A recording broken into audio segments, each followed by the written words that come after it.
Hi అండి, మేము వినాయక చవితి కోసం అయితే కొంచెం మార్కెట్ చేసాము. ఆ నెల సరుకులు కూడా కావాలి, అవి కూడా తెచ్చాను అనమాట. ఫస్ట్ ముద్దకర్పూరం అనమాట, దొండకాయలు, క్యారెట్, పచ్చిమిర్చి, పులిహోర కోసం దెబ్బకాయ, అప్పడాలు,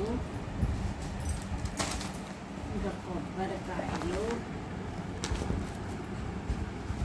ఇంట్లో కూడా 2 ఉన్నాయి. చిక్కుడుకాయలు, మళ్ళీ కొంచెం పిల్లల కోసం చిక్కుడుకాయలు, ఇవైతే బెండకాయలు, ఇవి కిస్మిస్, జీడిపప్పు. ఇప్పుడు ఏంటంటే నెల సరుకులు అన్నమాట.